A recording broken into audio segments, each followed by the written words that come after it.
Good Friday afternoon. I hope everything is seeing you well and getting ready for the weekend, and I hope you are doing great. Here with another weather word for Friday, September 24th. Another great day, thanks to God. Let's start with the weather. The pattern is going to be things slowing down a little, not as much change and activity and things moving about, and I'm not gonna be upset about that. Makes my job a little easier. But let's look at today, Friday afternoon. You can see there is that front kind of becoming stationary on the east coast. Most of it stationary, only the very northern parts up in Canada still moving, and that's it's doing its last things for this front. Now, it is just a little drier here in Orlando. You won't feel it cool. I wonder if there's going to be a day where it gets to like 69 or 68 instead of 72, but it's not like, man, what a cold front. People here are like, what cold front? But it is here. It did pass just to the south of us, and it's kind of stalling out down there, going stationary just south of Orlando.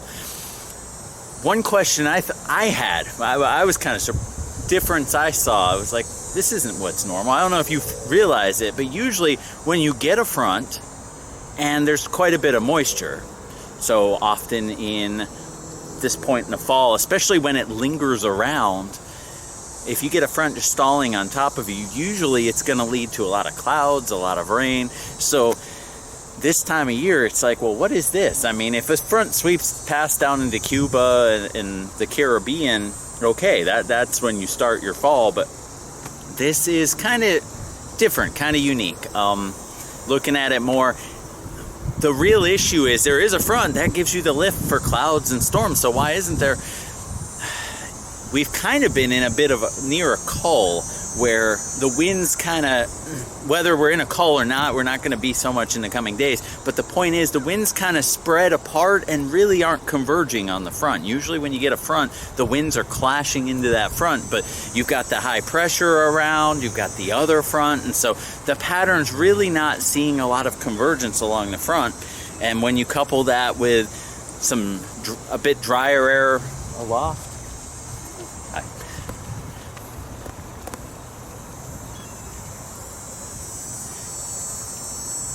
when you couple that with a bit drier air aloft and then some sinking air from upper level high pressure, it's just kind of weird.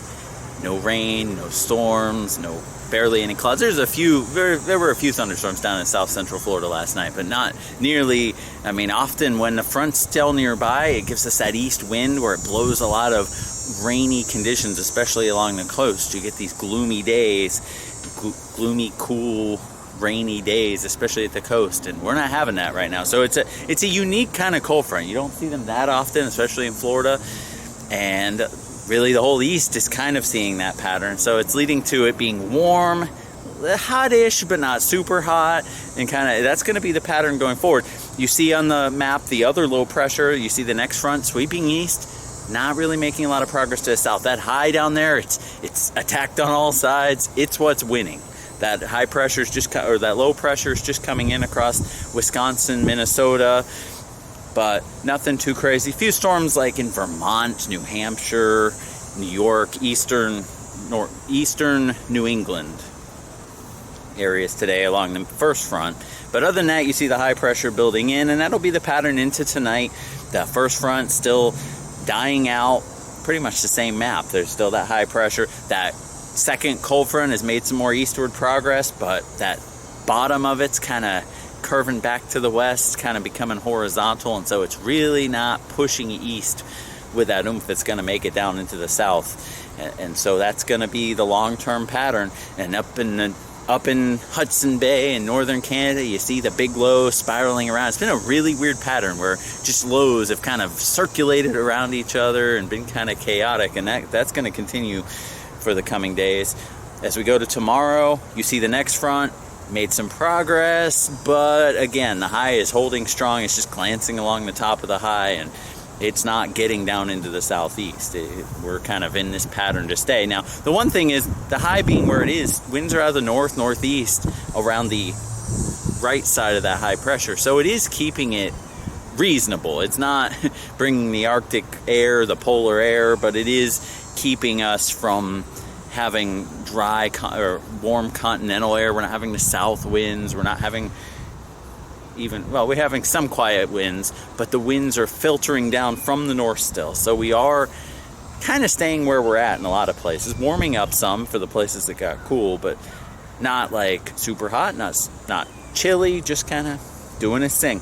The other thing you see on the map, a high and a low off the coast. The high back in the western or the eastern Pacific off of California. It's a pretty common thing this time of year. Kind of what I think October and such. I could be wrong. I think this is kind of one of the warmer, kind of more pleasant weather times of year often for California. You also see a lot of their fire seasons start around now, usually, because some of the highs will bring the winds that will really bring the dry air rushing down from the Intermountain West where it's really dry. Not seeing that so much right now, just kind of, it's there, it's doing its normal thing. It'll be off and on. And then you also see a low off the East Coast. I'm not sure if that was from an old tropical system a long time ago, and it may become slightly tropical again. It doesn't matter. It's just more, that's gonna be a theme as we go forward. Lows off the far off the East Coast, just kind of out there doing their thing, kind of meandering around.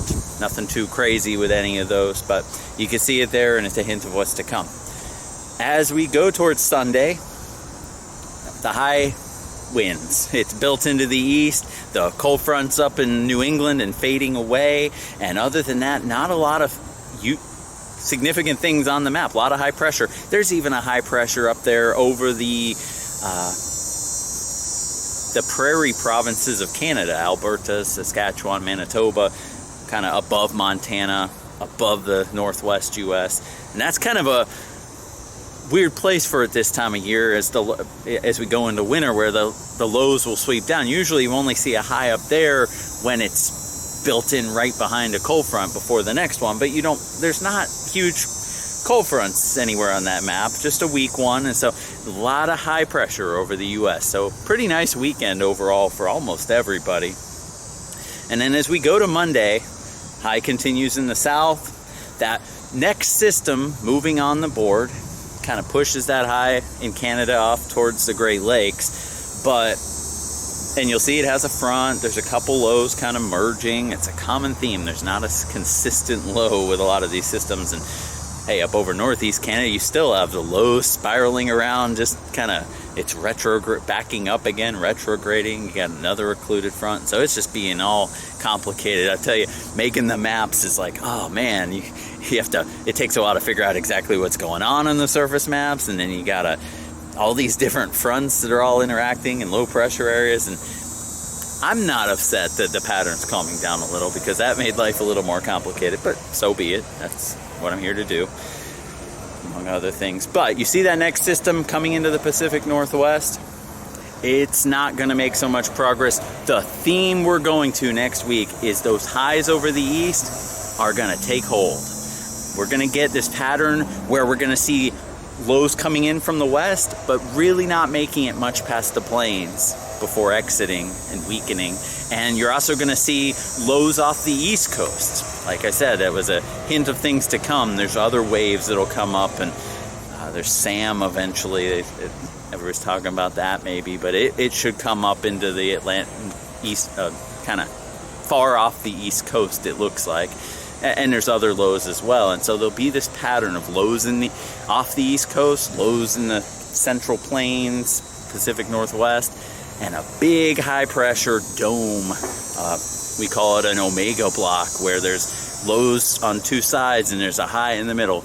Put it this way, it's like a high sandwich, and the high is not budging, and it's preventing the whole pattern from really changing for a little while. And so it looks like we're going to be going into that for at least the next week, where the highs over the east kind of take hold. And kind of a weird pattern for this time of year. Usually you have those fronts progressing like we've seen in the last few weeks. Sometimes they'll be weaker and up north, sometimes they'll be further south, but kind of weird to get the whole east blocked off. The other thing people are already talking about, like mentioned a moment ago, was hurricane, I guess it's hurricane now, I'm not sure, tropical storm Hurricane Sam, way out in the Atlantic, a week before it would bother anybody in the US, and pretty fair chance, we'll see. You got that high over low block. Does it go, or sorry, that omega block, does it catch the lows on the east side of the US and continue up north like the last systems have, or does it just miss and kind of sink underneath the high pressure and kind of meander west? We'll see.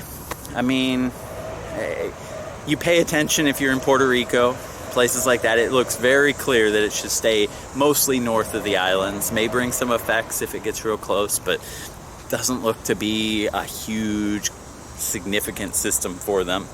And then we'll see, which way does it go? The whole point is the eastern US, the pattern, it's all these weird lows spiraling around, got all this complicated stuff up in Hudson Bay area, and then also then the tropics, and they all interact with each other. So we'll see how that all progresses in the next week. I see in the model still, they think a front's going to kind of sneak down on the backside, come in from the northeast, come in from New England, and cool down a lot of the eastern U.S. some late next week. We'll see. It's a long ways out, but other than that, staying pretty dry across the U.S., pretty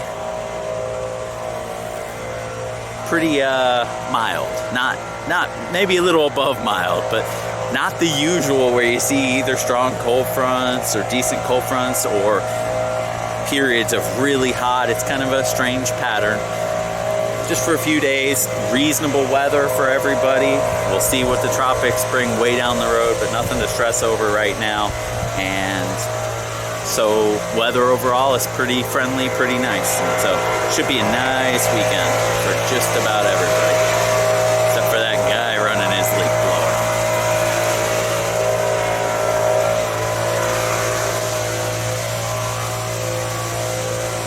Now, when in the Word,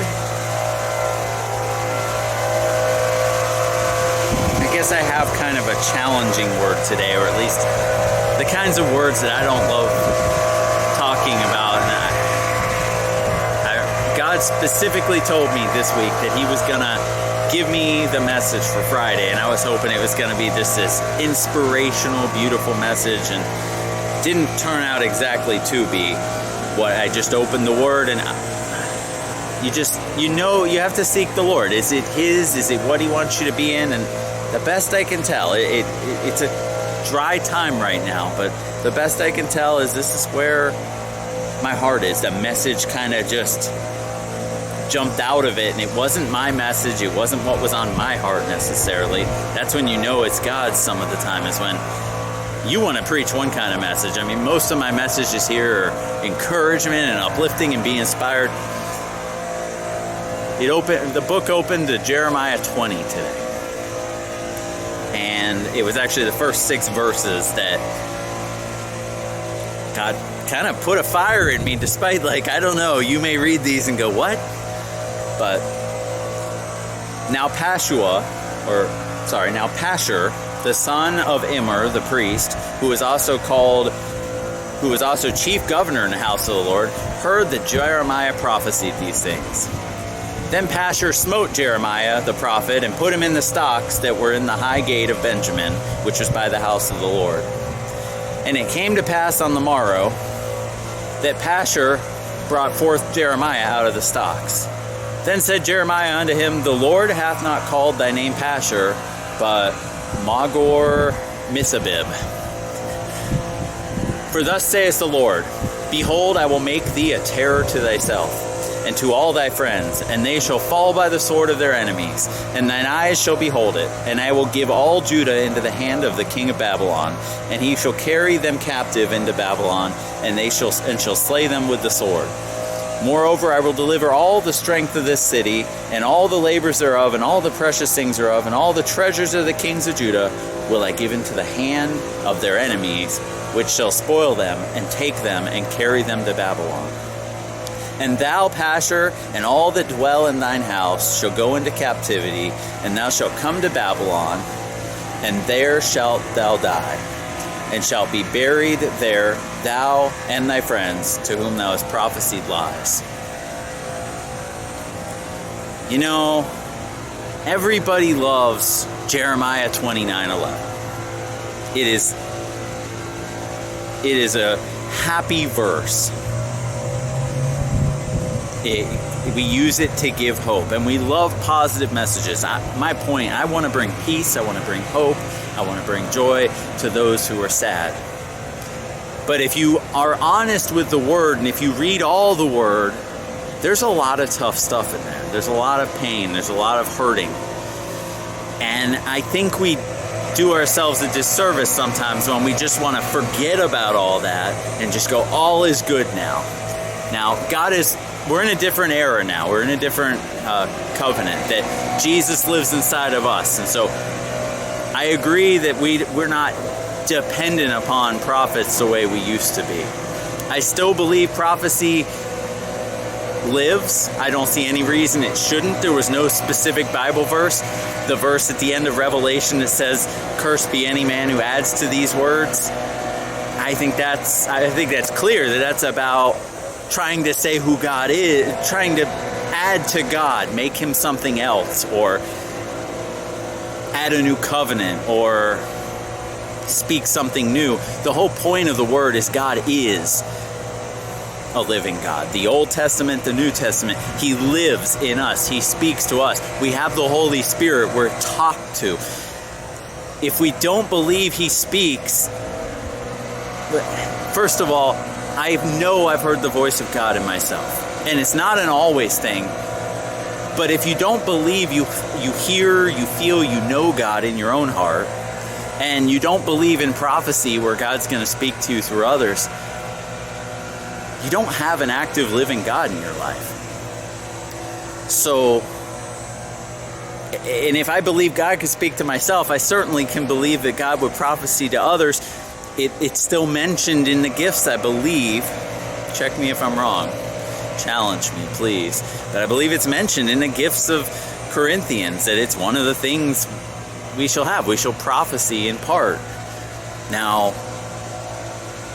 there's a lot of false prophecy. There's a lot of false information. And we still need, and it's not just prophecy. It's pastors convicting us of things, and it's God working actively. I mean, just the other night when I was at my lowest, I was really down the other night, and God had a special time where he separated me apart. I was really heartbroken, really sad, really down on Wednesday night.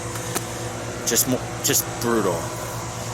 And God pulled me aside, put me in a situation that wouldn't have been exactly fun, but I knew God was there. And the rain was falling, and it just reminded me of some things, and God speaks. And so I believe this message, even now, is important. That you read Jeremiah 29. I didn't even read the verse. "For I know the thoughts that I think towards you, saith the Lord, thoughts of peace and not of evil, to give you an expected end."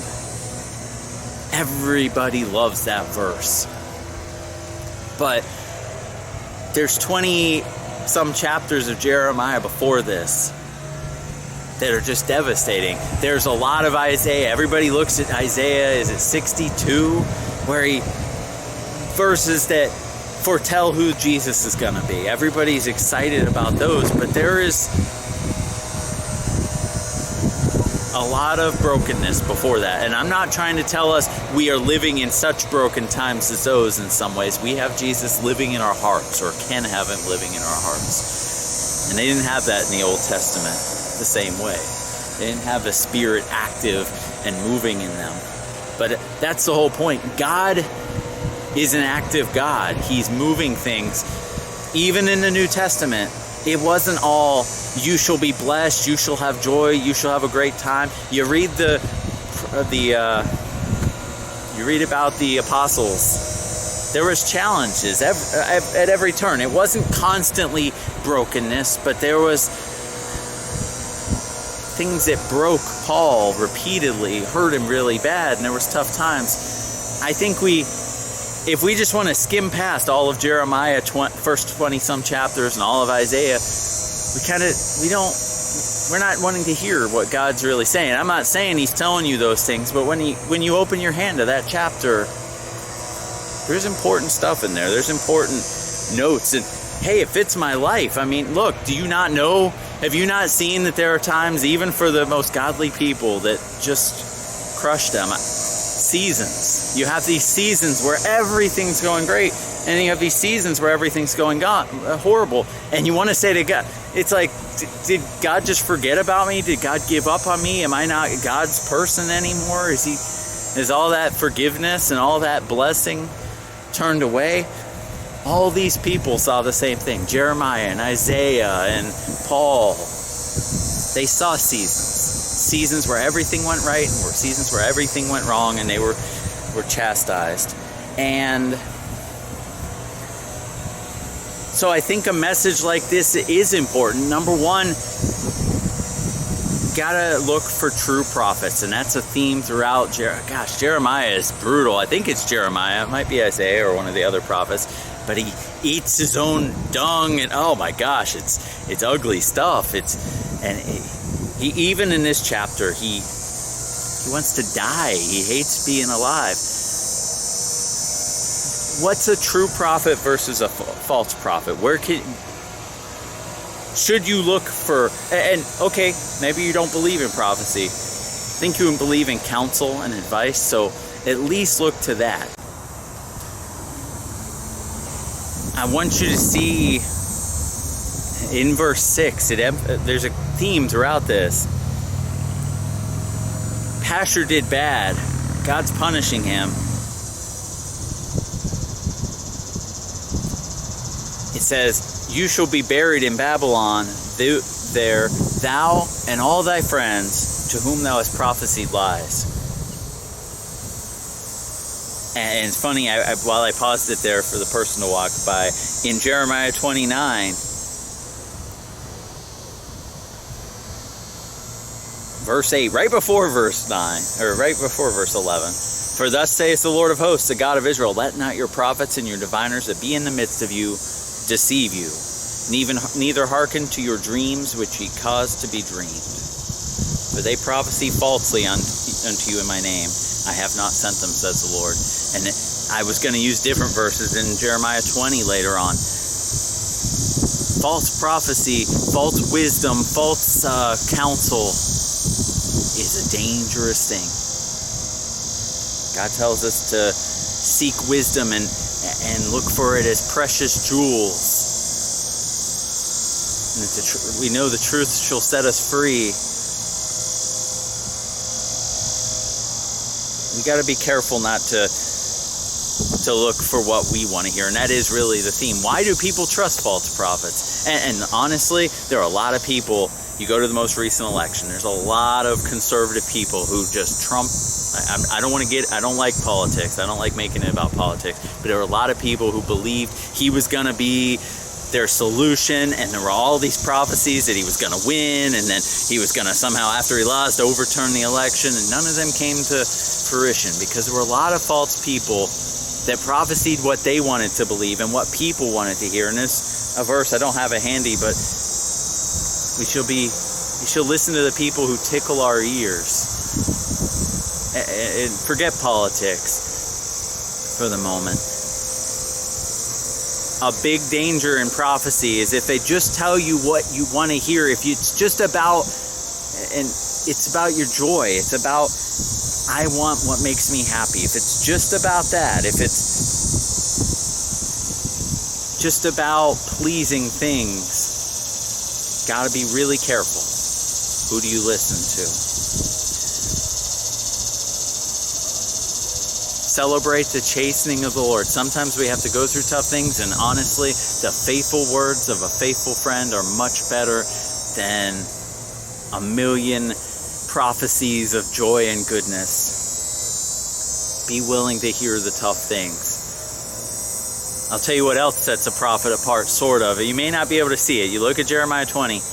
He prophesied this to to this priest, and then later on in the chapter, he was distraught, he was broken, he was sad. There's this, I saw they call him the prophet of tears. All the prophets in the Old Testament, so many of them, not all of them, like people like Elijah brought a lot of fire and stuff, although I even heard somebody say he was depressed. I need to read that more. I'll be honest, I think I'm like most of you. I haven't read the prophets nearly as much as I've read some of the other chapters because they're long and they don't go a lot of places sometimes, and they're tough some of the time. So I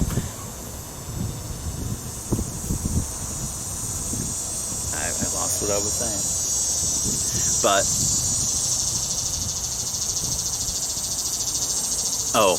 Jeremiah, after he spoke these prophecies against the guy who put him in the stocks, of course he should, I'll get you back. I want to see you got back. He cried out. He was in pain. He was sad for what was happening. It was troubling him, first of all.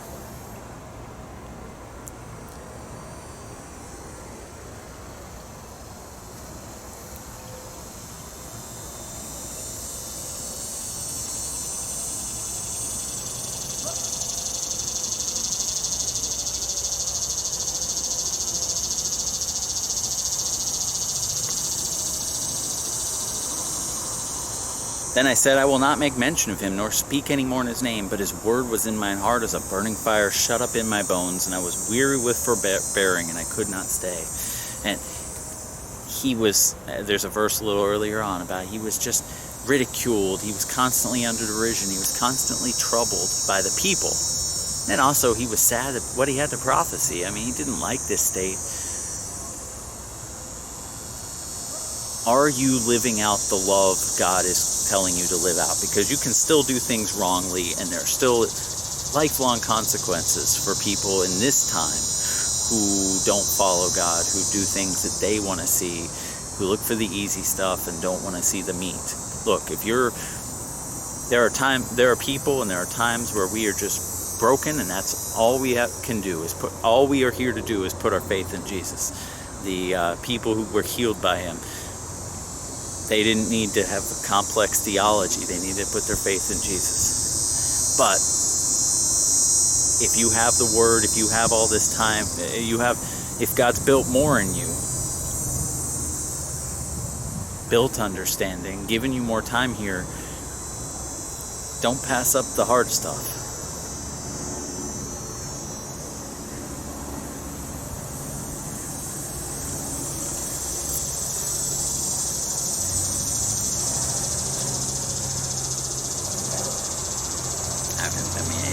And he may say, you're going to places you don't want to go, Jonah and the whale, or Nineveh.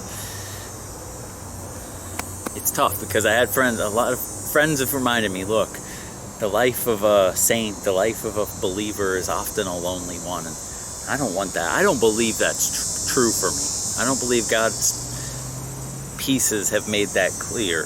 But I know a lot of loneliness in my life, a lot of sadness. And so, look, if that's what God has for me, and he's going to use it for his things, I mean, we've got to be willing to say, God, have your will, have your way.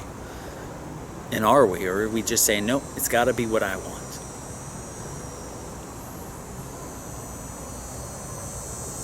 Look out for the faithful people who will tell you what's right and wrong, rather than the people who just will make life easy. I don't know why that's the message I'm here to bring today.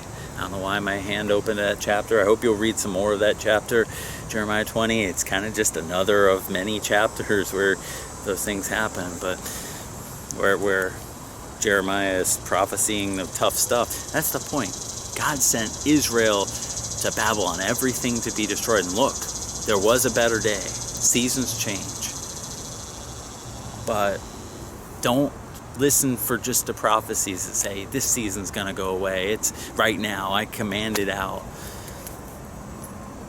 Troubling seasons, God's doing for a reason. I don't understand them exactly, but who are you going to worship? What you want, what your joy is, or God? Have your way, Lord. If you trust in him through the tough times, he will lead you through. Okay, let me go back to that.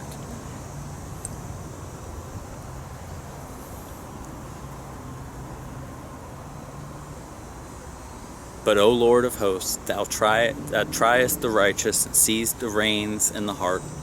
Let me see thy vengeance on them, for unto thee have I opened my cause.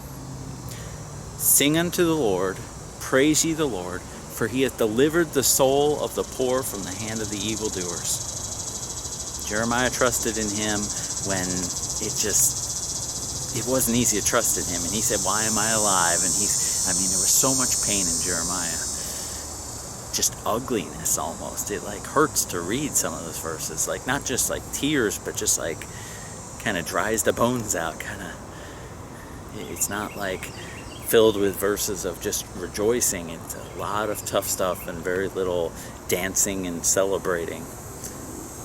But he had to, because God was pushing that on him. He was faithful to the Lord, and he is blessed for it now. And all those false prophets who just wanted things to always be good, and then there's the point. The message needs to go back to who are we supposed to be, and we're supposed to love the Lord God with all our hearts and all our minds, and love our neighbors as ourselves. And what is love? It isn't just feel good. It isn't celebrate their differences. It's 1 Corinthians 13. It's enduring. It's not keeping a record of their wrongs. It's persevering. It's faithfulness. It's passion for them as people, not just feel good things, but the deep stuff, the hard stuff, the being there for them, the wanting them and their best over yours. And what really matters, not just a nice little thing, but the stuff. Sometimes loving is speaking hard truths. So again, I don't know why this was the message I opened to. It can be a tough time sometimes. I encourage you to look for the hard messages sometimes. I have to too. But I don't mean to put a weight on you entirely. Let the Lord speak in you. I don't know why that message was put here before me. I know I have to believe that somebody was supposed to hear it. And again, my heart isn't to put burden to you. My heart is to say it's the weekends. Enjoy it, celebrate it, live towards something more. Again, let us love not in word or in tongue, but in action and in truth. Live it out in truth. Look for the truth. Look for knowledge. Look for what's real, even if it's not what you want to see. And part of weighing prophets and counsel and friends, and I'm not perfect. I'm not great at it at all. I still don't know about them. I don't know about some people. Some people I've trusted in a lot of people I've trusted in really let me down. Sometimes that's for a season, but some people I can look back when I was younger, and there are people they were really important to me, and I look back and I was like, wow, I was a fool. We all have our foolish things. We're trying to grow. We want what's best. We want good people in our lives. And a lot of it is weighing it before God. It's going before God and saying, look, I like having this person in my life. I think a lot of this person. I like that girl or guy. I want to date them. And that's where a lot of this comes to. But God, your will, not my will. Show me the way. Teach me. If you don't have words or actions, if you don't have things for me to specifically do, just move my heart. If you don't do that, Lord, I give it to you to do what you will with. Pray. The devil has no place here.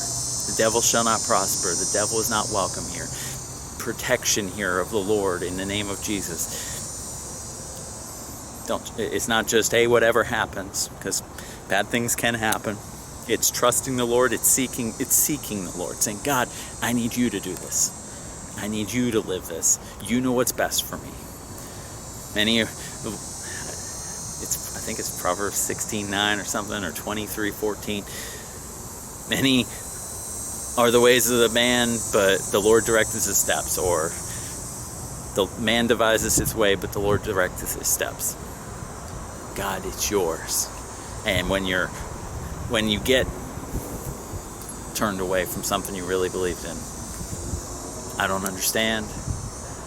I give it to you. I mean, I say that like it's so easy. Trust me. I know right now it's not. But also believe God has more in store. Look, Jeremiah spent all this time, all these people, and then once they went to Babylon, there was all this broken time first for Jeremiah, then for all the people of Israel. But God had plans for them to prosper them and not to harm them. So it takes time. It took 70 years for them to get out of Babylon. God hasn't given up.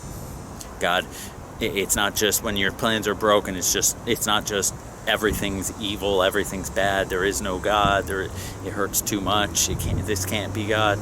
God will correct. God will put you sometimes in tough situations where there is no easy explanation or answer, but who you trust. Anyways, I hope you have a restful, peaceful weekend. Love in action, not in word. Love abundantly, passionately for the people in your lives. God put them there for a reason. Again, the point is to love others as you love yourself. And that starts with those who are closest to your family and your friends. It also goes to your neighbor and even the ones who are against you. But God made us for love. God made us for relationship. I still believe that. I mean, I could easily just say, no, my life is just one after another. Heartbreak, pain, let down. I still believe that. I still stand in that. God has a plan. God wants good things. Anyways, I gotta go. Have a blessed weekend. May the hand of God be upon you. Let me know if there's anything I can pray about. And keep fighting the good fight. Love you guys. Bye.